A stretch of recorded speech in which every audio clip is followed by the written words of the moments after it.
Thank you and good morning, Minister, State Secretary.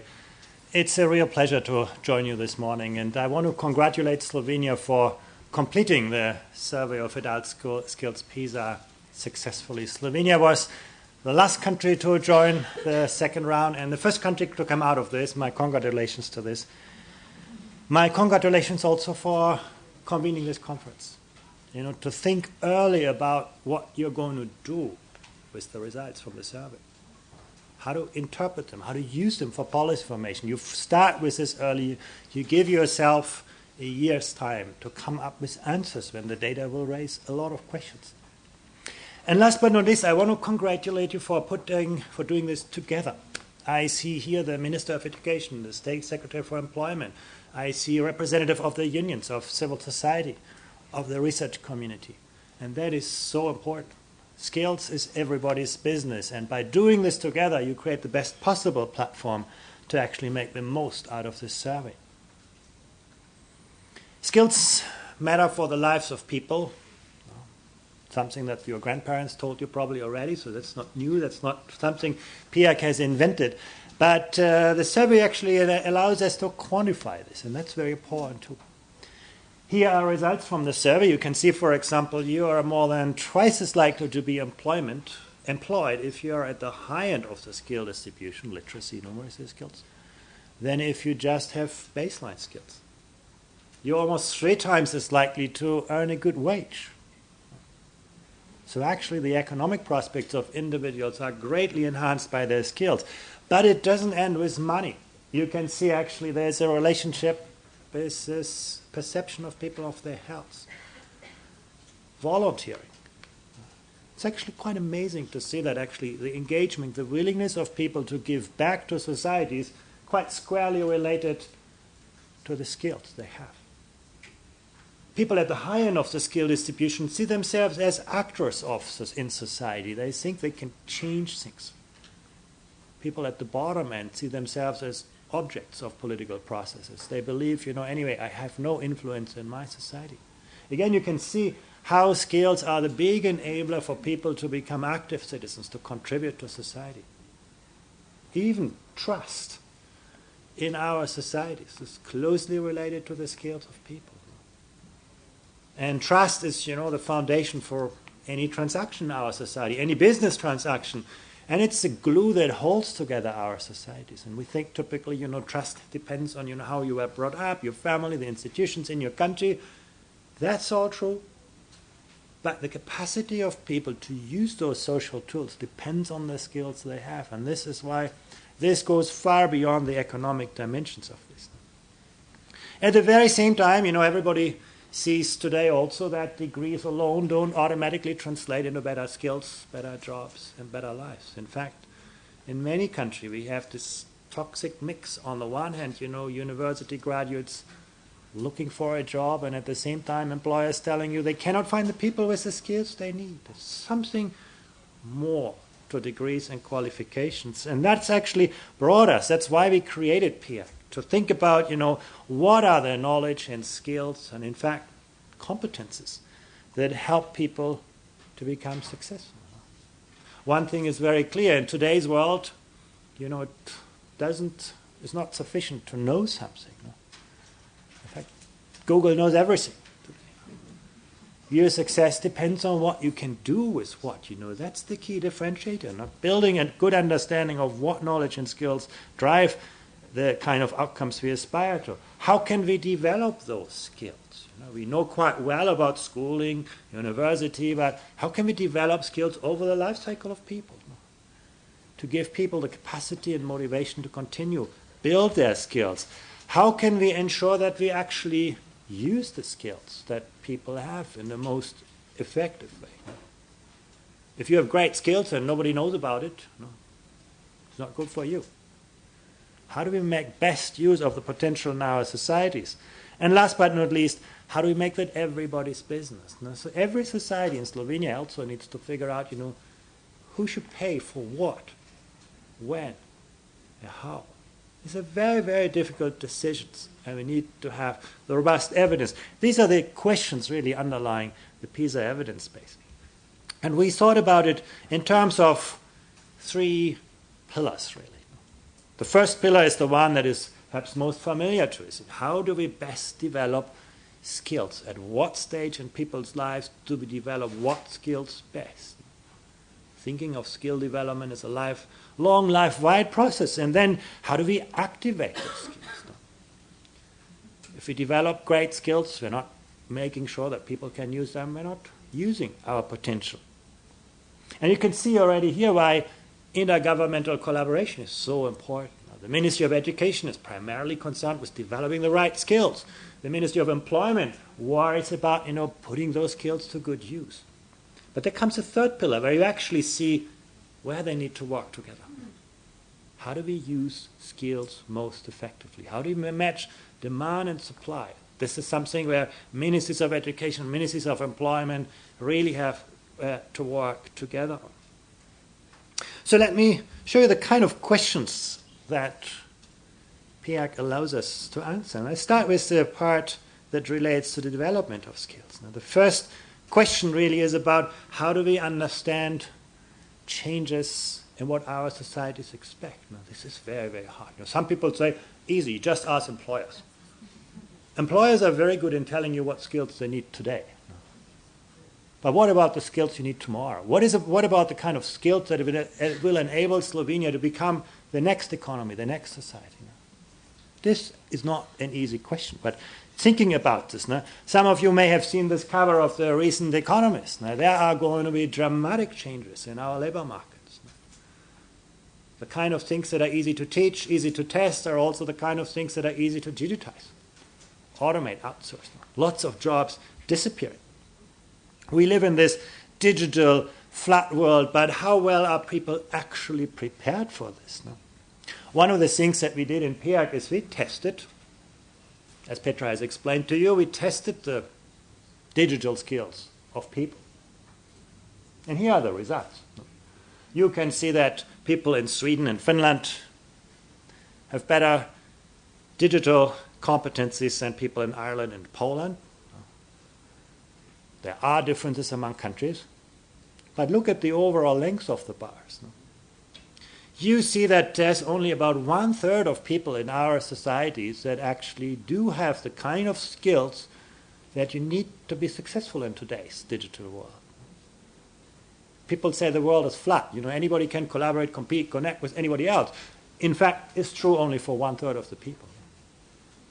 You will laugh about it. You're all the people who have been well educated, who use smartphones and everything. You go out on the street, every, second person lacks those skills in most countries, even more. And now you're going to tell me, and that's what PIAAC reveals. PIAAC tells us, there are a lot of ideas about, digital literacy and skills and so on. This is the reality. Now you're going to tell me, well, that's all a problem of older generations, not catching up with technology. It's all solved for the young population. Right? Again, we can test that hypothesis. This is the data for the young population. And yes, you can see it looks better. But still, you're only talking about half of the population with basic or advanced digital literacy. What's also interesting is that there's huge variation about this. You look at a country like Korea, and you can see actually the young population are far better skilled than the total population, older generations. Some countries have made huge progress, but you look at the country just above it, the United States, and you can see young people enter the labor market with the same kind of digital skills than old people who are moving into retirement. Very different rates of progress. In skill development, everybody advances. Every education system, every skill system is making progress, but the pace of change is hugely different across countries, and that's why in a global economy, it's no longer enough to measure progress by national standards, but by looking at the world's most rapidly improving skilled system. And that's what the kind of things that PIAAC tells us. Why is this so important? Well, you look at the evolution of employment. What's really interesting is if you have medium to low levels of problem-solving skills, this is where we have seen the biggest decline in employment. Again, because those skills are ones that computers are best at. This is where we are losing jobs. If you have very low levels of skills, you're actually better off. The job market for people with low skills has been better than the people for medium level skills.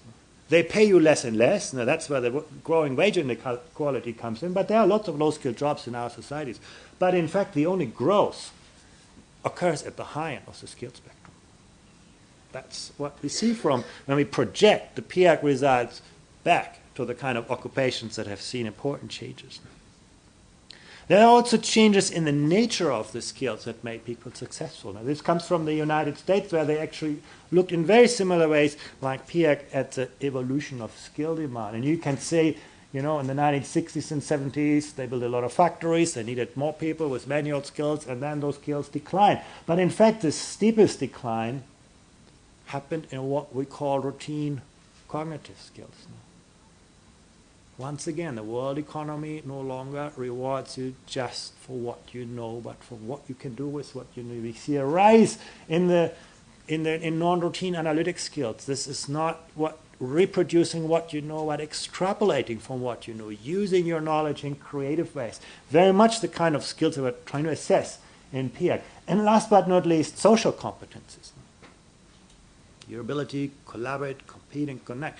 That is an area where PIAAC still needs to become better. There's a lot in the future that we need to invest to measure a broader range of skills that are becoming increasingly important in many societies. Big changes.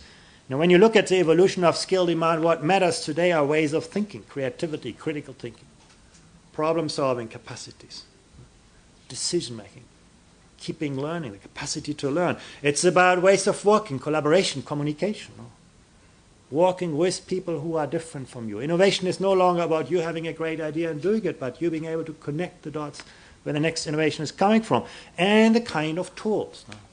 Digital literacy is not an object in itself. Digital literacy is a tool to access, manage, integrate, reflect, evaluate information. And of course, Petra mentions the issue of competency. At the end of the day, the kind of tools that we measure are only a small part of the much broader concept of competency that is behind the assessment, which includes, aspects like resilience, initiative, curiosity, leadership, courage, self-awareness. All of those are important dimensions in the framework of PIAAC. Even if it's quite right, as Petra explained, we cannot yet measure some of those, but we shouldn't lose sight of them. They are very important dimensions of the success of people. Becoming better at sort of understanding those changes. Then, of course, the second question is, how do we actually improve quality and also equity in educational opportunities?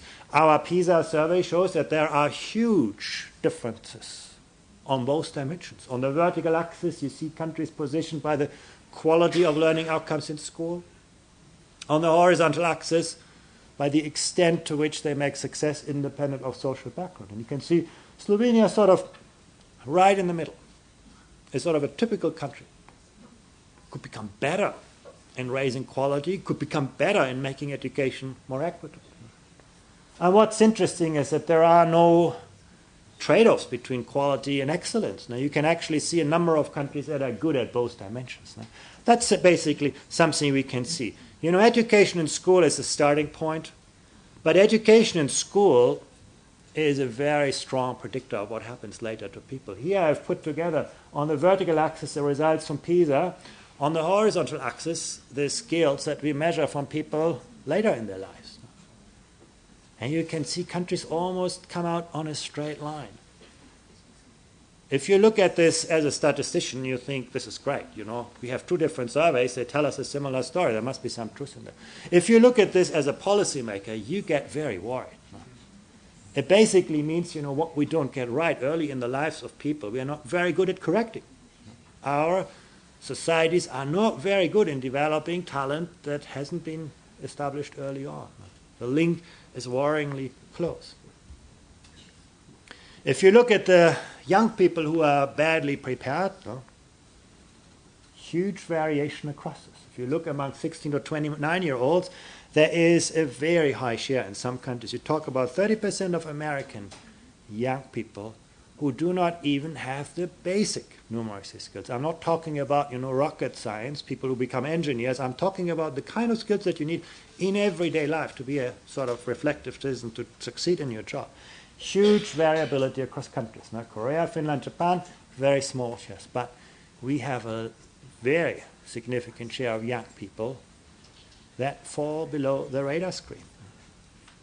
You can also see that, those who are not in employment and not in education, sometimes we call them NEETs. A big part of the puzzle is explained by the skills gap. You can really see that they have tendency a lot lower literacy skills. More in some countries than in others, but overall, those kinds of foundations are absolutely essential for the participation of people in our economies, in our societies. And this is also interesting. You heard me talking about routine cognitive skills and jobs being the ones that we are losing. And you can actually see your numeracy skills are a good predictor. Now, if you have only, very basic numeracy skills, you are very likely to be in those kinds of jobs that are most threatened. If you have great skills at level 5, this goes close to 0. Those people are very good in escaping that kind of dynamic. The close relation between your skills and the type, the sector of the economy you're going to be involved in. Progress. This is one of the most interesting findings from PIAAC. The beginning of the bar is basically the older generation in terms of their literacy skills. The end of the bar is where the young people are. And you can see, you take a country like Korea. In the 1960s, Korea had the level of economic development of Afghanistan today. One of the least developed skilled systems. Today, they're at the head. Finland is another interesting example. When people talk about the great results of Finland on PISA, they always say, well, Finland, has a very special culture, is a very homogeneous society, so you can't be as good as Finland. But you look at this data and you can actually see Finland wasn't much better than anybody else when it comes to the literacy skills in the past, in the old generation.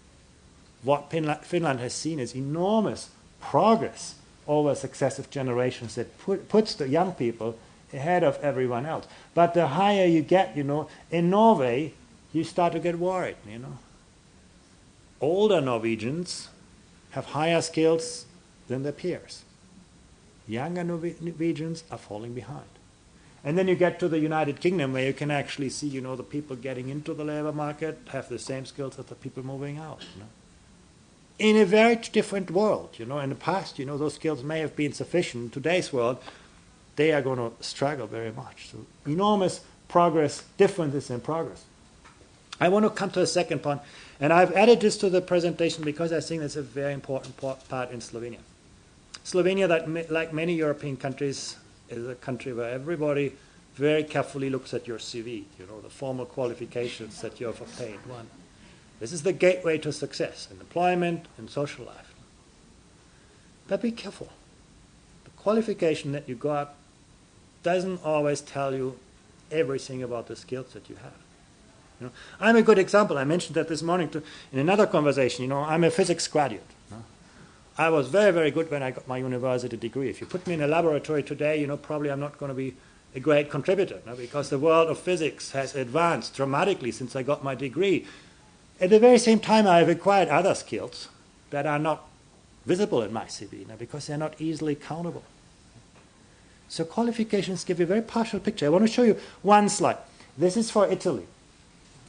The skill distribution of the middle half of the population with different levels of education attainment. And what you see here is that, university graduates in Italy, or tertiary graduates, on average are better than people with a high school degree. But there's a lot of overlap. Because some of the people with a high school degree may have learned things that moves up their talent. And some of the university degrees that have been awarded may not have been as great as we think. A lot of overlap in the skills of people with similar qualifications. You look at this and you start to think, well, actually, we should become better in describing the skills of people. And of course, this is not a problem of the Italians. You see the same thing in Japan. Also, even in the best performing country, there's a lot of overlap in people with different qualifications when it comes to their skill. And of course, the most interesting part is when you look at this across countries. Now, you can actually see that a Japanese high school graduate comes out better on average than an Italian university graduate. Again, this currency of qualifications that we have is actually quite volatile.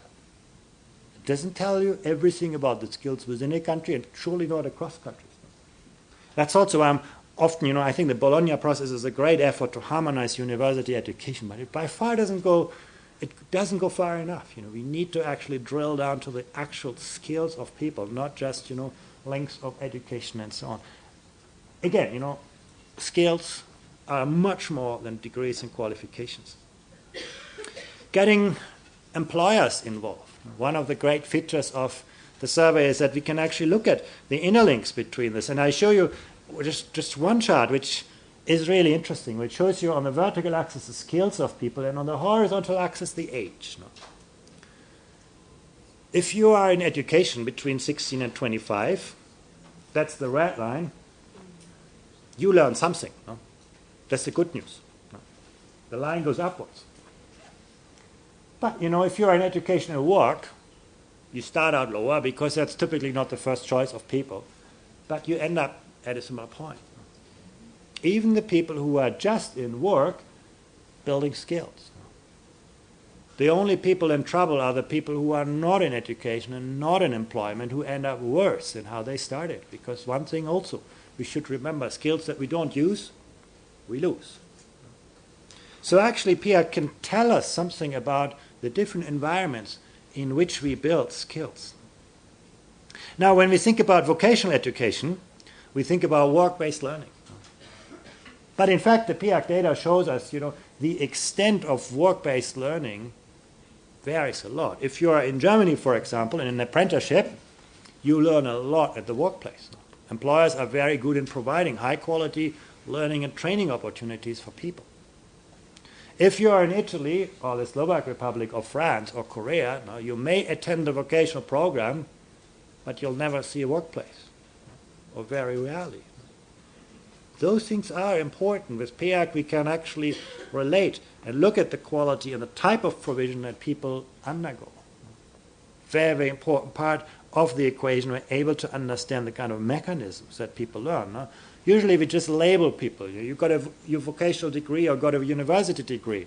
But what's in the package may vary hugely depending on the country where you acquired those kinds of degrees. What we have, for example, learned from PIAAC is that the engagement of employers is of vital importance. It has to do with engaging employers, unions, and basically all of society in strengthening links between educational programs and labor market needs. That's something everybody's got to work together on.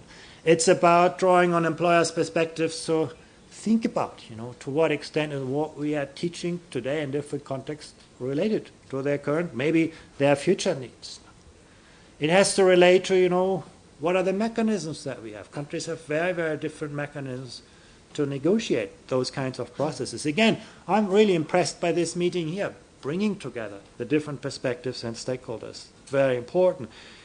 Ensuring that the institutions and mechanisms that engage employers represent the diverse perspectives of employers. Big companies tell you a very different story than a small company. A big company may be willing to take risks, may be willing to invest in strategic skills, transversal skills. A small company says, well, I can hire only one employer and that person needs to fit exactly in what I need today. How do we understand those kinds of mechanisms in the environment? And so on. And that's basically one of the things that we have learned, how important it is to build sort of the employment perspective into this picture. Sharing the costs and benefits of education fairly. And I know that is a very great controversy in Slovenia. And you're not alone. Who should pay for what, when and how? What's more important? Use scarce public resources for primary education and early learning or in universities? How should we mobilize resources, from the private sector, from individuals? How do we balance the costs and benefits between people? You look at data from Slovenia, you can actually see, in Slovenia, the private returns are huge to individuals. People who go to universities get a lot more money out over the life cycle. Talk about $260,000 over your working life. But the government also earns. That's also something we shouldn't forget. Now you can actually see, 180,000 US dollars is what the taxpayer makes profit out of everyone getting a good degree.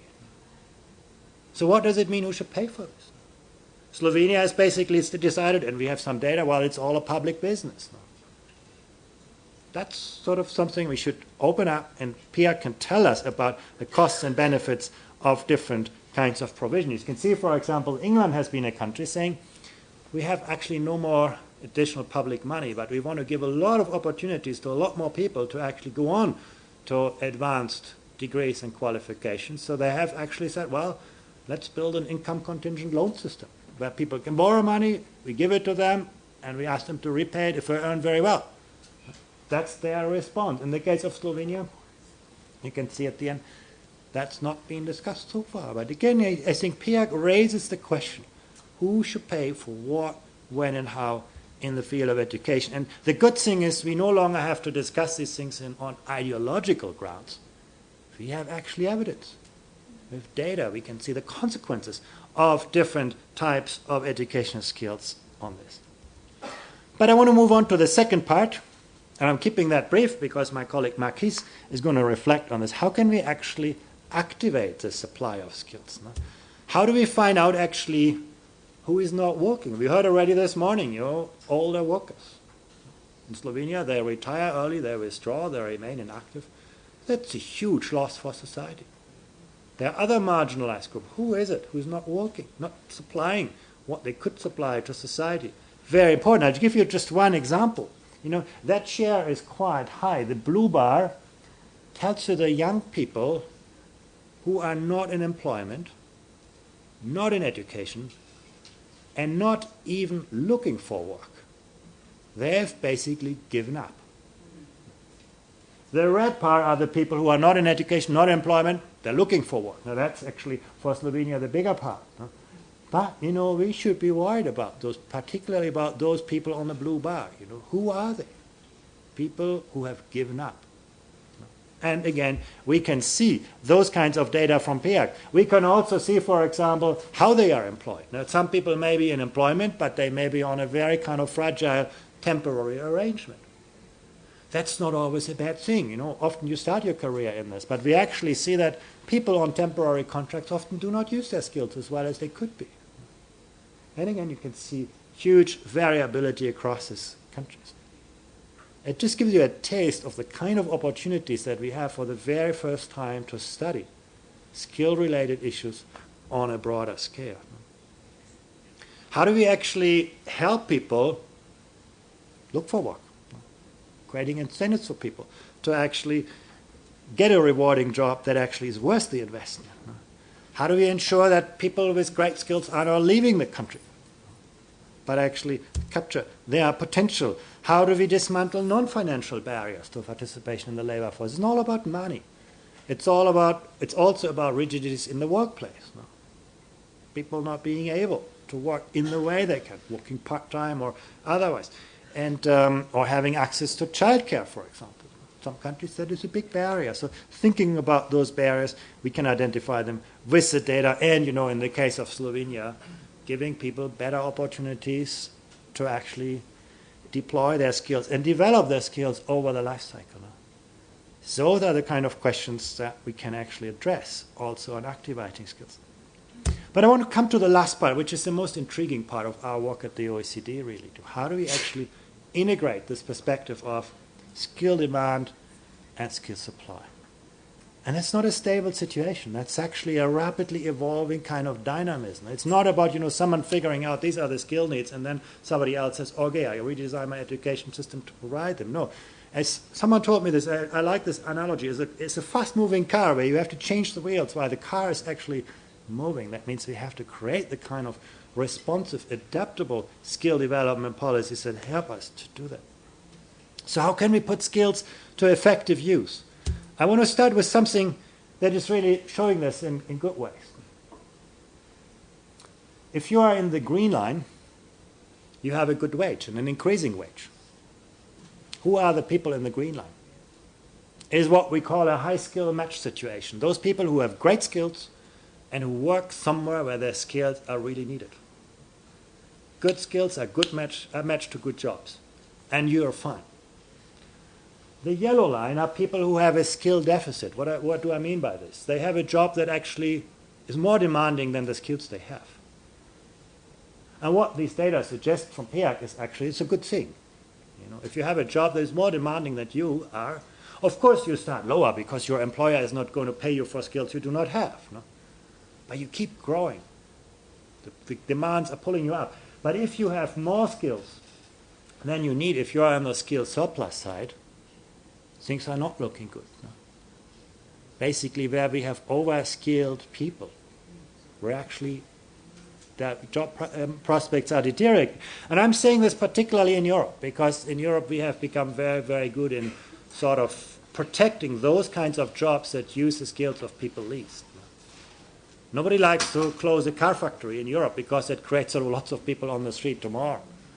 Well, actually, I was in Hong Kong over the last few days, and that is a country that has deliberately pushed out 90% of its manufacturing industry to China.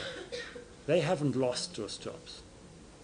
This was part of their skills strategy, to actually get rid of those jobs, to create space for moving up the value chain. And they have been enormously successful. They have invested in the right skills massively. And they have actually created the kind of economies using those kinds of skills. In Europe, we are protecting those jobs that are not making good use of skills. And then, of course, the low-skill match situation is also worrying. Now, that's where you get least money. And now you say, well, Slovenia is an advanced economy. That's not a problem for Slovenia. Actually, there are many pockets in Slovenia where you have only one employer who is actually making money out of low skills.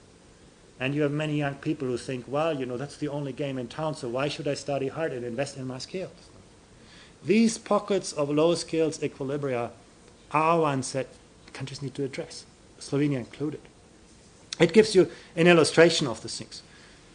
This is also interesting. PIAAC shows us that it's not just the skills you have, but the skills you use that drive productivity. It's very natural to understand. Of course, you can't use skills you don't have. You have to have skills. But you also need to use them. Otherwise, you won't earn money and your country will not become more productive. You can see, actually, there's a pretty straight line between those two dimensions. And that tells us that we need to really become good at this. So what can we actually do? What have we learned from PIAAC so far? The first thing is, we need to become much better in providing better information about the skills that are needed and the skills that are available. Something we lack that kind of intelligence. And where we have that intelligence, it's typically about qualifications, not about skills. Having better information systems. Some countries are doing this, and I'll show you just a couple of data slides. One thing that is easy to measure is whether people got better qualifications than what someone else needs to enter the job. Now, that's basically here the green line, we call it overqualification, or the red line where your job demands better qualifications, a new entrant than what you have. And you can see that's a big problem in some countries. There are a lot of people who are better or less qualified than what their jobs need. That's a picture, this is not new. That's something that we knew before PIAAC. But what we can do with PIAAC is we can look at actually the skills. And you can see that the picture is quite different. In green, you have the people who have better skills than someone entering that job would need today. In red, you have the people who are underskilled by that measure. If you are in Sweden, for example, there's a lot of people with better paper qualifications, but actually Sweden is running on very thin ice in terms of its talent pool. Of course, you want your labor force to be overskilled. You want people who are not only filling today's job, but driving tomorrow's job, who actually advance the qualifications. In the 1950s and 60s, Japan put college graduates into car factories, and everybody in the Western world was saying, what a stupid nation, how they waste their skill potential. And these were the people who invented the most competitive car companies in the world. Overskilling isn't overqualification. And many countries have a lot of people who have great qualifications, but when you actually look at the surplus layer of skills, actually it's pretty thin now. Not in all countries. If you look to Austria and Spain, there are a lot of people who cannot find the kind of jobs. But basically, in Sweden and Finland, if you have great skills, you're going to get the kind of job that matches this. We have never been able to do that before. We are now able to link the qualification and the skills into demand and supply. Helping young people to gain a foothold in the labor market. Now, what are the kind of policies and practices that give young people a chance? You've seen before, it's a terrible thing when people are out of work and out of education early on in their careers. They're not only staying where they are, they're losing their skills. They're coming out worse than where they started. So basically, what can we learn about getting those people into this?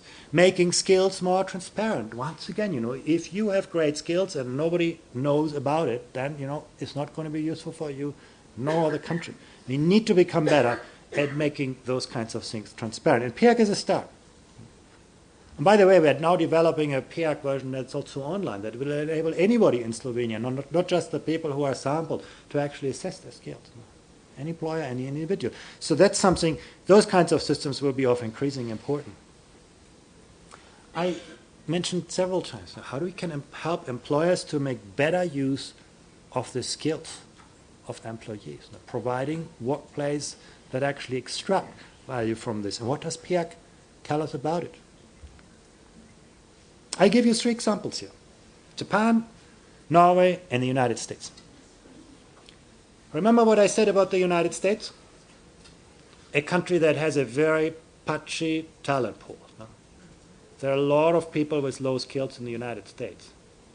But suddenly when it comes to the use of skills, reading, writing, numeracy, ICT, problem solving, the United States has the longest bars.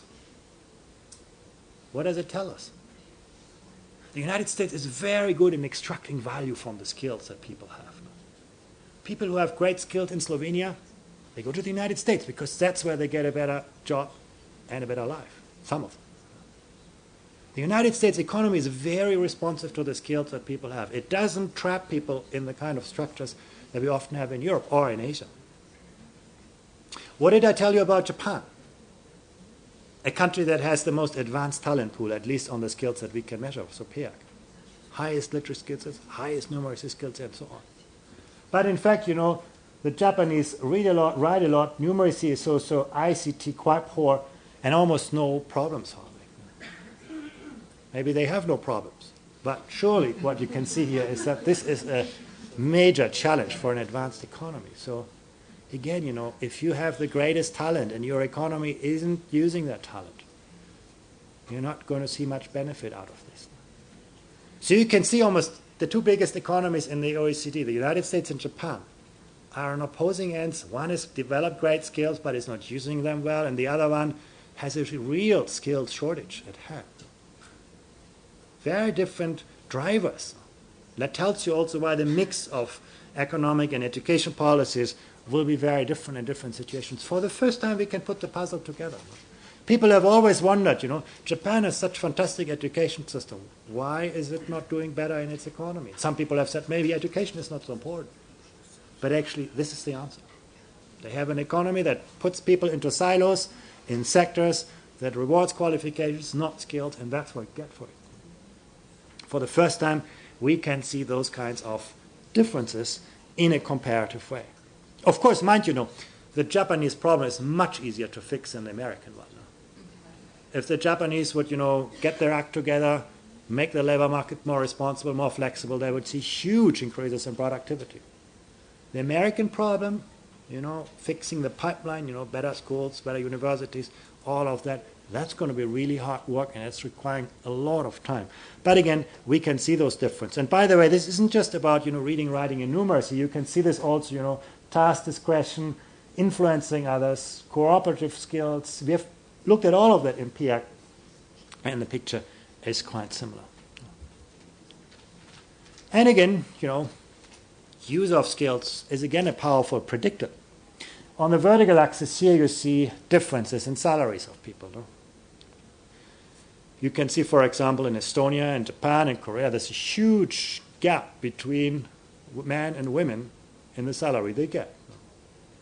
Some people say, this is about gender discrimination, all of those kinds of things. But actually, once you look at PIAAC, you can see that after you account for occupation, industry, and proficiency, you can basically see that the use of skills, of problem-solving skills in this case, drives 50% of that gender gap in wage equality. So there's a lot public policy can do actually to minimize this, and actually after you account for those factors that I've mentioned there, the line becomes flat. That is, those factors are indeed the ones that drive that relationship. The kind of choices that people make, sometimes early in their lives, have a huge impact on the wage they get later on in their lives. These are not individual factors, these are some systemic factors. Creating more highly value-added jobs, very important. Helping local economies to move up the value chains. And finally, fostering entrepreneurship. Everybody talks about it. How well are we doing? PIAAC can tell you something about it. In fact, what is quite depressing here is the younger people are, the more willing they are to become entrepreneurs, and the older we are, the more cautious and careful we become and less enthusiastic. If you look at the people who are older than 55 years, you can see it's only 12% of the people who think, I can do something on my own, something new. Again, data is a source for inspiration on of those things. What have we learned about this? It has to do with providing high-quality initial education and lifelong learning. Skill deficits are very difficult to fix later on in life, and it becomes very expensive. What you don't get right early on, you pay a high price for in every system. It's about making lifelong learning everybody's business, getting governments, employers, workers, parents, everybody involved in this. Can learn a lot from East Asia on this, where societies are ready to invest in their future, in their skills for tomorrow, in the economy of tomorrow. It's about effective links between learning and work. What we know is that work-based learning, for example, allows people to develop many of the kind of hard and soft skills that are increasingly important. It's not just about academic skills. It's also about working with others, being disciplined, all of those things that are really important. Allowing workers to adapt learning to their lives. If you look to, for example, what the PIAAC tells us, that Sweden, Norway, Denmark, Canada are very, very good in giving people choices of what they learn, when they learn, how they learn, where they learn. In Europe, we have this idea, if you want to learn, you have to go to this institution, after that, after this. But giving people more discretion to figure out for themselves how they want to construct their pathways is very important. It's about transparency. We need to see those skills that are needed and providing people with better guidance. Who tells young people the truth about employment prospects when they choose their university studies? Universities provide the kind of courses that are cheap to provide and easy to provide. It's very, very hard. If you're a young person, to figure out in Slovenia, actually, where is my future? The kind of information systems, guidance, and that's not something when you're in your final year of schooling. You want this in primary school. You want this in secondary school. Helping employers make good use out of the skills. You saw the data from PIAAC on this. And finally, helping economies move up the value chain. Basically thinking about where's the next economy for Slovenia. Those are the kind of things that we can learn from this data. I want to wrap up with 4 challenges that are really tough, where there are no clear-cut answers. The first is about, where are the priorities? If you have more money, you can put it into education, great, you can solve a lot of problems. If you don't, you have to think hard. There is a growing demand for investment in education. If supply is limited, you need to think harder about, where do I put the money? And you can actually see through PIAAC actually where those investments pay higher return. Combining short and long-term considerations. Employers, again, are very good in telling you what they need today. What do you need tomorrow to build Slovenia's next society, next economy? This balance is very difficult to get right. If you focus too much on the long term, you may get a lot of people who are unemployed and sort of have difficulties in the transition to work. If you put too much emphasis on the short term, you get people very quickly into work, but later in life, they end up without jobs. This is one of the traps that we see in many vocational programs, including my own country, which is always praised for vocational education, but in mid-career, when people are 40 and 50, they actually see the consequences of going very narrowly into one sector of the economy early on in their lives. Getting that balance right, no clear-cut answer. And PIAAC will never tell Slovenia what Slovenia needs to do, but it will tell Slovenia what everybody else has been doing with what success, and that's really its potential. Building a life cycle perspective into this. Very important. And this is sort of the most depressing chart that we get from PIAAC. It's not about Slovenia, it's about the average. Shows you on the vertical axis the skill score, and on the horizontal axis the age of people. And if you want to know why this is so depressing, try to figure out where you are on this chart. And you actually see we are doing really well in developing talent up to the age of 30. But actually, if you look at the skills of older workers, they are lower. And I know what you're going to tell me, this is about history. People not getting good schooling in the past, but you can account for that. That's the dotted line there. And you can see actually that's only part of the truth. Or immigration, all of those kind of things. There's a lot our societies can do to help people keep up their skills and continue to develop their skills. One thing I can tell you, for example, you compare the PISA test that we give to 15-year-olds and the PIAAC assessment that we give to adults.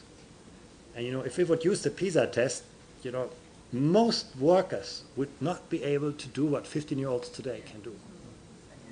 There's a lot of difference, and this is something, making lifelong learning a reality for all is something where we have to all work a lot harder. Most countries, there's some countries, where this looks better, others where it looks deeper, but I think it's a big challenge for all of us. And what does it mean? It requires a whole of government approach. And if you think about lifelong learning, there are a lot of government sectors involved in that. Ministry of Education, Ministry of Employment, Social Welfare, taxes. People pay taxes, and that generates national income. And the way they pay taxes depends on the skills they have. If they have great skills, they pay a lot of taxes. If they have no skills, they pay no taxes. But also the way you use tax money to finance education is a policy decision. So whole of government approach is important. And last but not least, is also about a whole of society approach. Now, we need to better understand the needs of different stakeholders, employers, unions included, but a lot of other players actually bring them to the table. And I think that's one which you are starting early on, and I really encourage you over the next year, use that momentum, use that talent from all of the people in Slovenia society to figure out, how are we going to respond to those days. There was a point on the media debate, and I think that's very important, what can we do to get a good public debate? And the answer is prepare it well. Help everyone to understand what's the relevance of those kinds of results. What are you going to do about it? What are individuals going to do about it? Employers, unions, government. And if you have good answers by the time the results are launched in a year's time, you're going to have a very constructive and successful debate. Thank you very much.